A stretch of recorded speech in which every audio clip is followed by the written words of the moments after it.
अकिंचन कथा का ये पावन सत्र ऋषिकेश में चल रहा है। आज द्वितीय दिवस की बेला प्रारंभ हो रही है।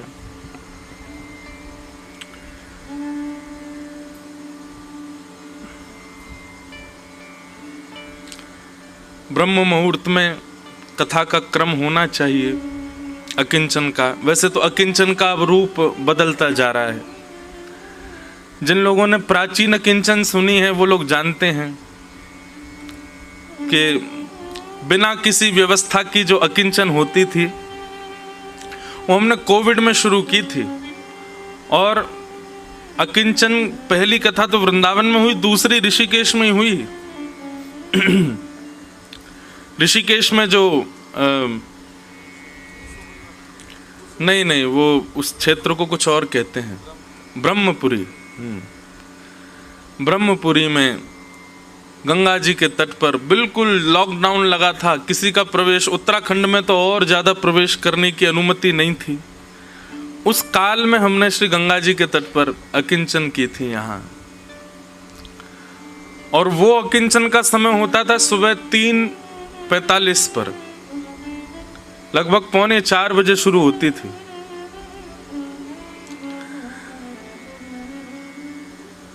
अब हमने थोड़ा ये विचार किया कि भैया सब लोग बैठ जाओ, जहां जिसको जगह मिले, इतनी तो अकिंचन रहने दो, नेक नेक आगे आ जाओ, थोड़े थोड़े जिनको जगह मिल रही है वो आगे आ जाओ।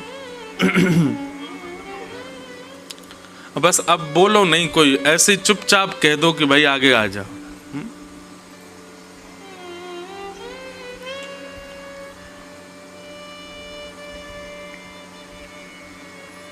लेकिन हमें विश्वास है कि ये भी कथा अगर 3:45 बजे से होती तो आप सब इतने ही आ जाते सुबह भी। क्योंकि निश्चित ही आप सबके हृदय को ठाकुर जी ने स्वीकार कर रखा है। इसीलिए देखो,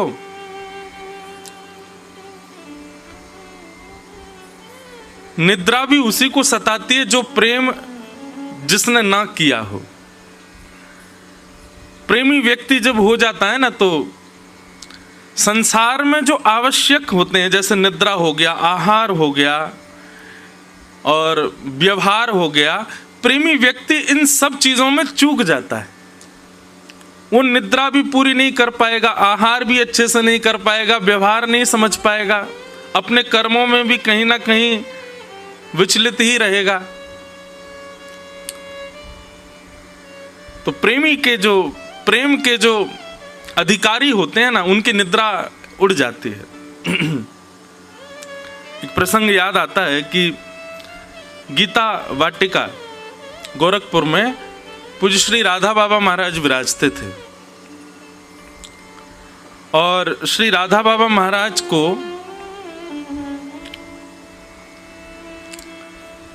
हमारे वृंदावन के एक रास लीला में श्री कृष्ण का रूप धारण करके लीला मंचन करने वाले श्री घनश्याम ठाकुर जी बनते थे, मुकुट पहन करके और पीतांबरी पहन के रासलीला में कृष्ण बनते थे। पर उनका चित्तवृत्ति ऐसी, एक तो राधा बाबा को उनमें साक्षात ठाकुर जी दिख गए, और ठाकुर जी श्री घनश्याम ठाकुर जी को राधा बाबा में ही सर्वस्व अपने गुरु का दर्शन हो गया। उसके बाद उन्होंने लीला मंचन नहीं किया, वो वहीं बाबा के पास ही रह गए। कथा प्रसंग बड़ा है, पर एक बात हम बता रहे हैं। तो घनश्याम ठाकुर जी कभी कभी लीला सुनाया करते थे ब्रज की, और श्री राधा बाबा महाराज बैठ के सुनते थे। स्थिति ऐसी हो गई श्री राधा बाबा महाराज की सुनते सुनते कि बस जब अति हो जाती ना, तब सत्संग रोक करके तब कुछ प्रसाद पाने जाते, नहीं तो सत्संग में ही लगे रहते। कब दिन हो रही है, कब रात हो रही है, आचार विचार शौच निवृत्त होने के लिए थोड़ा बहुत समय निकालते थे, नहीं तो सत्संग ही चलता रहता था। सामान्य संसार में ऐसा होता है कि हर दिन आपका सुख कम होता है, पर सत्संग में ऐसा होता है कि हर क्षण आपका सुख बढ़ता है, आपका आनंद बढ़ता है। लीला सुनते सुनते स्थिति हो गई कि अब दोनों रात में सोते भी नहीं है। घनश्याम ठाकुर जी कथा सुनाते हैं और राधा बाबा महाराज बैठ के सुनते हैं। 1 दिन, 2 दिन, 3 दिन, 4 दिन, अनेक दिन बीत गए, दोनों सोए ही नहीं।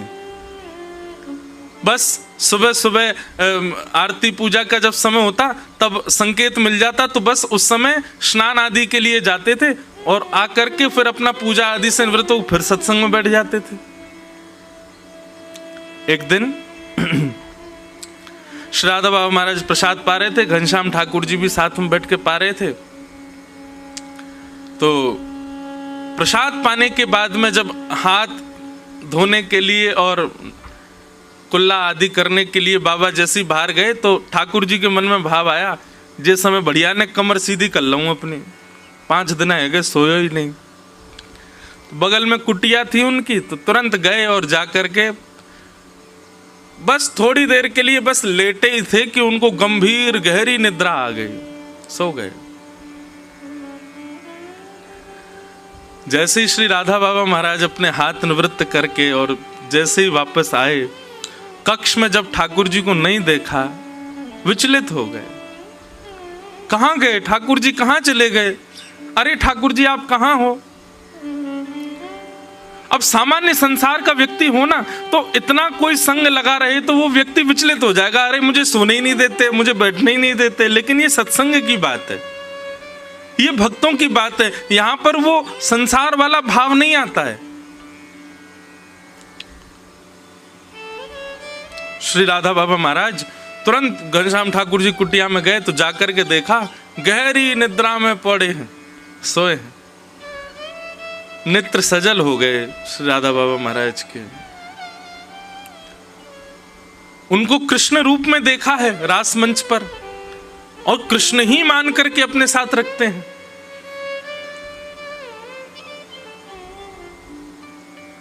बस ऐसे सिर पर हाथ फेरते रहे।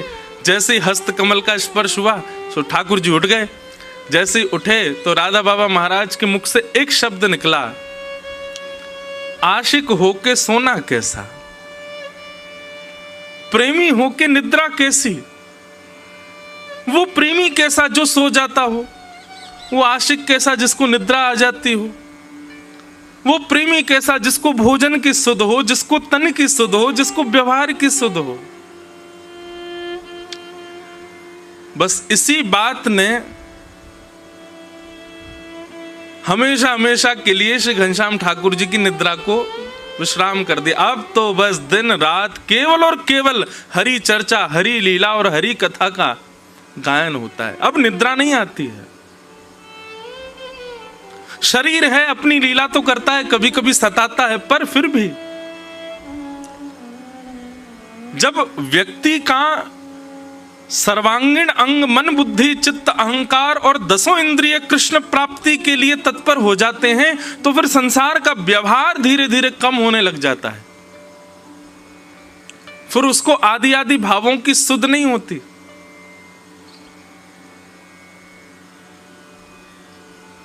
तो इस अकिंचन कथा को हमने इस भाव से रखा था कि इसमें केवल वही आएंगे, भीड़ नहीं आएगी, इसमें वही आएंगे जो अधिकारी होंगे, जो सुबह उठ सकें, जो सुबह नहा सकें, जो सुबह भाग के आ सकें।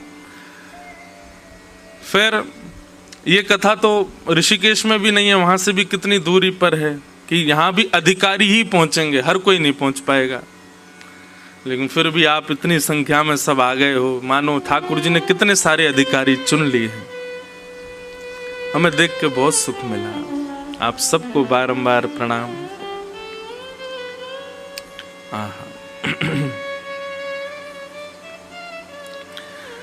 प्रिया प्रियतम की मधुर लीलाएं वृंदावन में चलती हैं, और उन मधुर लीलाओं में हर ऋतु ठाकुर जी की सेवा में आती है। सखियों को सुख देने के लिए, सहचरियों को सुख देने के लिए सबसे सुंदर जो ऋतु है वो ये वर्षा ऋतु है।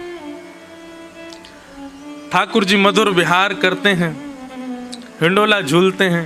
7 अगस्त को वृंदावन में श्री गिरधर लाल जी का हिंडोला उत्सव है। आप सब लोग भी वहां भी सादर आमंत्रित हैं। हरियाली तीज भी है।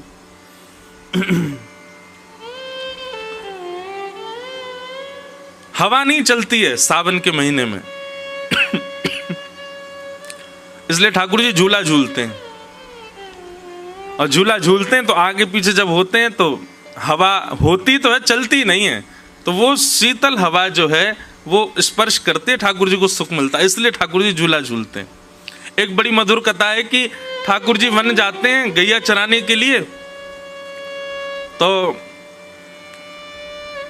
एक बार मैंने शायद वेणु गीत के प्रसंग में सुनाया था, वहां पर गोपियां कहती हैं कि आज लाला ने मोतिन को, मालान को, गहनीन को श्रृंगार ना कियो है। तो आज लाला ने कहा पहनो है? बोले गैयान को दूध निकालते समय उनके पैर दोहनी ते बांध दिए जाएं। बात कहा के जो है लोभना। अब भैया किंचन आवाज आ रही है सबको? पीछे वाले ने आ रही है? तो गैया को जब दूध निकालें तो वह समय गैया के पाम बांध दिए जाएं पीछे, काय को कि कहीं गैया अगर हाथ पाम अपने पाम चलावेगी तो वो जो दूध जामे भरो जा रहा है वो कहीं दोहनी गिर नहीं जाए। सो जो रस्सी ते गैया के पाम बांधे जाएं वाकू कहें लोभना। वहां में गोबर भी लगो रहे, वहां में मट्टी भी लगी रहे और बड़ी मोटी सी रस्सी रहे। सो आज ठाकुर जी ने मोतिन को, मालान को, स्वर्ण को श्रृंगार ना किया है। आज ठाकुर जी ने खूब सारे लोभना लिए और एक अपने सिर पे बांध लियो है, एक दो अपने गले में बांध लिए, वही के बाजूबंद बना लिए, वही को यहाँ पर बांध लियो है, वही को करधनी में कमर में बांध लियो है। और ठाकुर जी ने आज सर्वांगीण अंग में लोभना धारण किए। आहा, वेणु गीत का श्लोक है, मुझे श्लोक याद नहीं है, पर वहां पर गोपियां कहती हैं आज ठाकुर जी कितने सुंदर लग रहे हैं। क्यों? अरे सखी देखो, कोई श्रृंगार ऐसा नहीं है। आज को श्रृंगार तो प्रसाद बांट रहा है। मतलब बोले ठाकुर जी जब चल रहे हैं तो गले में पहनी हुई रस्सी, हाथन में पहने हुए बाजूबंद, कड़ूलान के रूप में लोभना, उन सबन में मट्टी और गोबर जो लग रहा का है वो ठाकुर जी के चलवे ते नेक नेक गिर रहे हो है और ठाकुर जी के अंग पे भी लग रहे हो है। कितने सुंदर लग रहे हैं ठाकुर जी। तभी वर्णन करते हैं कि आज ठाकुर जी जैसे ही वन में गए, सावन को महीना, हवा चलना ही रही, सो ठाकुर जी को सर्वांगीण अंग जो है का है वो गीला है, गौ पसीनाते प्रश्वेत के बिंदुनते। ठाकुर जी बोले हे मधुमंगल श्री दामा, बहुत जोर की गर्मी लग रही है यार, कछु करो। भाई लाला तू अपने सबरे लोभना उतार दे। सो ठाकुर जी ने अपने सिर पे पहनो भयो, हाथन में, कलेन में, सब जो भी गैयान की रस्सी हिकाई पाम बांधवे की सब दे दें मधुमंगल को। तो मधुमंगल ने एक तो एक दूसरी घुर्र गांठ बांध करके और पेड़ पे एक रस्सी डाली और नीचे घुर्र गांठ बांध के एक तरफ ते एक पैर ते ठाकुर जी चढ़ गए, दूसरी तरफ ते मधुमंगल चढ़ गए और यहाँ श्रीदामा आदि सब सखा व रस्सी को पकड़ करके दोनों उनको झोटा दे रहे हैं, झुला रहे हैं। जैसे ही झूला झूलना प्रारंभ किया और ऐसे मौसम में ठाकुर जी को नेक सुंदर व्यार को अनुभव भयो, तो ठाकुर जी को एक स्वभाव है, जैसे ही कछु ठाकुर जी को भाव है, ठाकुर जी के तुरंत मन में आ जाए कि ये तो श्री जी को प्रस्तुत होना चाहिए, ये तो हमारी श्यामा जी की सेवा में जाना चाहिए। झूला झूलते झूलते ठाकुर जी बोले मधुमंगल तेरे संग आनंद ना आ रहा, तू उतर जा और सुन। श्यामा जी को निमंत्रण दिया, उनको बुलाया, देख कितना सुंदर आनंद आ रहा है। मधुमंगल बोला हम्मेदारी के झूला बनाया हमने, सब करो हमने और झुलावे को श्यामा जी को। अरे तो को बाद में झुला लूंगा, तू उनको बुलाएला। आहा, राधे झूलन पधारो घेर आए बदरा, घेर आए बदरा, घेर आए बदरा, घेर आए बदरा, घेर आए बदरा, श्यामा झूलन पधारो घेर आए बदरा। किशोरी जी अपनी सब सखीन के संग आई हैं। जैसे ही ललता विशाखा ने आकर के देखी, कोरी रस्सी पड़ी है बस।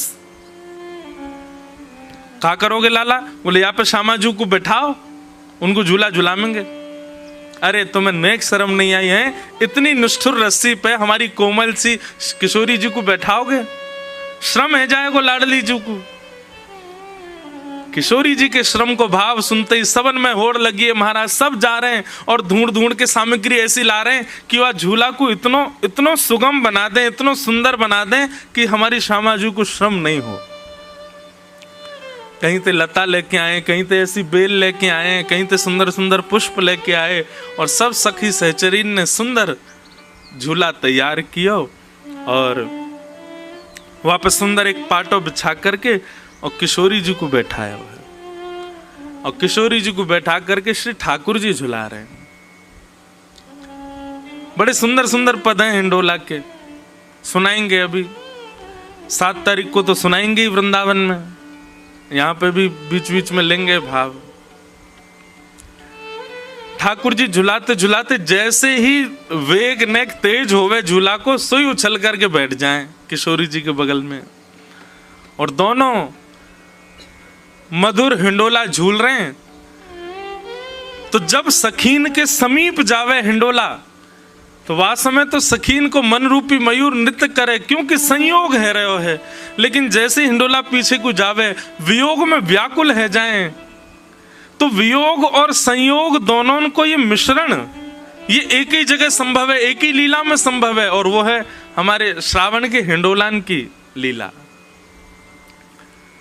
ऐसे संयोग वियोगात्मक लीला ठाकुर जी संपादित कर रहे हैं झूला झूल करके। एक जगह तो पद है झूला झूलत चतुर्भुज नाथ। अब मन में भाव आवे कि चतुर्भुज ठाकुर जी झूला कब से झूलन लगे, शंख चक्र गदा पद्मधारी ठाकुर जी झूला झूल रहे हैं, तब वहां को भाव आवे चतुर्भुज नाथ मतलब 2 भुजा किशोरी जी की हैं, 2 भुजा ठाकुर जी की हैं। एक दूसरे पे कमर लगा के बैठे, मतलब ठाकुर जी पल्लंकु मुंह करके, किशोरी जी इतकु मुंह करके, यहाँ तक किशोरी जी ने पकड़ रखो है और पीछे से ठाकुर जी ने, और दोनों की कमर आपस में मिल रही है, पीठ आपस में जुड़ रही है, और सब सखी झुला रही है।